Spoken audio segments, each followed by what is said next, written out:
You ever scroll through your feed and just wonder what's actually real anymore? I mean, we're in this age of deepfakes and AI-generated everything, and that line between what's authentic and what's fake, it's blurring faster than we can keep up. It really feels like we're lost in this massive maze of images and info, and frankly, we could use a guide. Well, lucky for us, we've got one. I mean, this is the central question of our time, isn't it? It's this anxiety that just kind of defines our modern supermediated lives. So how do we navigate a world where a simulation can actually feel more compelling, more convincing than the real thing? Well, this whole landscape we're talking about, it actually has a name: hyperreality.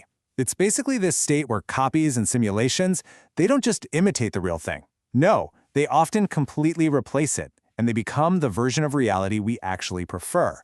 And to really get a handle on this strange new world, we've got to turn to the thinker who mapped it all out for us, decades before it became our daily reality. Okay, so let's introduce our guide. We're talking about Umberto Eco. Now, for millions and millions of people, he was first and foremost a novelist, right? He's the author of that massively successful historical mystery, The Name of the Rose. But that's not the whole story. He was also a philosopher. He actually started his career studying medieval aesthetics, getting really deep into the works of Thomas Aquinas, and from there, he just kept going, expanding his work to look at the very nature of meaning itself. And, this deep grounding he had as a medievalist, it wasn't just some academic hobby. Not at all. It gave him this totally unique perspective. See, he understood that the ways we interpret signs and symbols, you could call it the very architecture of how we make meaning. All of that was forged way back in the past, and it's still running in the background, often invisibly, in our world today. And this brings us to what is maybe his most crucial title of all. Eco was a semiotician. He was a pioneer in the study of signs and symbols. He looked at how literally everything, from a stop sign on the corner to a TV show, functions as a form of communication. And all these things together create these complex webs of meaning that totally shape our experience of reality. So, okay, novelist, philosopher, medievalist, semiotician, you put all of that together and what you get is the quintessential European public intellectual.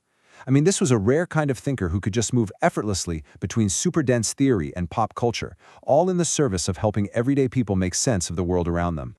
So you might be asking, how did Eco unlock all of this? What was his secret weapon, his master key?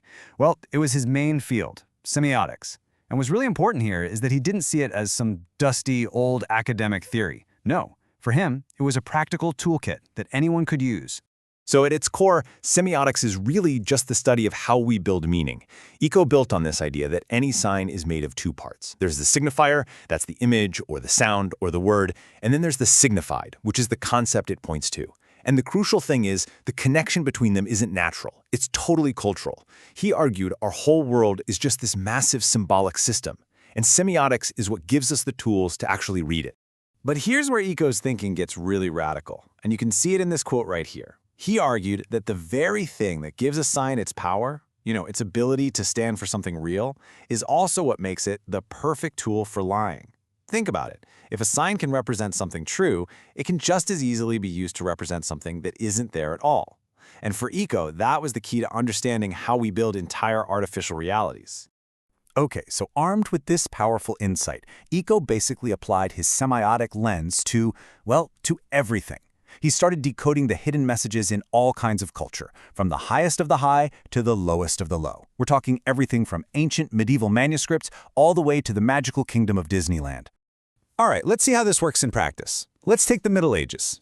Eco argued that there's no single, real Middle Ages we can just go back and look at. Instead, he said, we've invented at least 10 different versions of it. Is it the barbaric, Dark Ages? Or is it a romantic age of knights and chivalry? What he showed is that each one of these versions is a kind of cultural dream, a simulation we build that actually says a lot more about us and our modern desires than it does about the actual past. And this is just a brilliant illustration of how he blended his academic work with his fiction. The Name of the Rose is so much more than just a detective story set in a monastery. It's a game of intelligence. It's a maze of clues and interpretations where you, the reader, actually become a semiotic detective, actively taking part in creating the meaning of the story. So using this exact same critical toolkit, Eco then turned his attention away from the past and right on to the present day. He went on this big journey through America, but he wasn't looking for what was authentic. No, he was on what he called a pilgrimage, searching for the absolute fake. And man, did he find it. He found it everywhere, in wax museums that try to improve on masterpieces by, say, giving the Venus de Milo arms. In theme parks like Disneyland, which he saw as this big allegory for our consumer society, a place where the fantasy is reproduced so perfectly it feels more real than reality itself. See, these aren't just copies. They're what he called hyperreal creations, specifically designed to be better, cleaner, and way more exciting than the original. Okay, so here's the crucial point. Why does any of this matter today? Is it just some interesting academic thing? For Eco, the answer was a hard no. Because for him, these tools for decoding our culture were actually tools for survival. They were tools for what he called critical citizenship. See, Eco was convinced that decoding our culture wasn't just some intellectual exercise. It was a political necessity. And one of his most urgent, most powerful contributions to this idea of critical citizenship, well, it's represented by the number you're looking at right now, 14. In a famous essay called Fascism, Eco used his skills as a semiotician to lay out a list of 14 features that are common to fascist ideologies.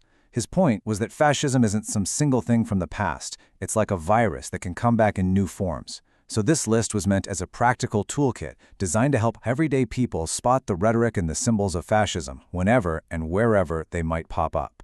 And really, when you get right down to it, this quote pretty much captures the heart of Eco's entire legacy.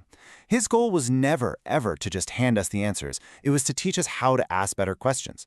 He was challenging all of us to be active interpreters, to really interrogate every text, every image, every message we get, and to always, always ask not just what is this saying, but what does it truly mean? And so he leaves us with a pretty profound challenge, doesn't he? Now that we're armed with this critical toolkit for navigating a world that's just full of fakes and simulations and signs, the real question isn't what Umberto Eco questioned. The real question is, what will you start to question?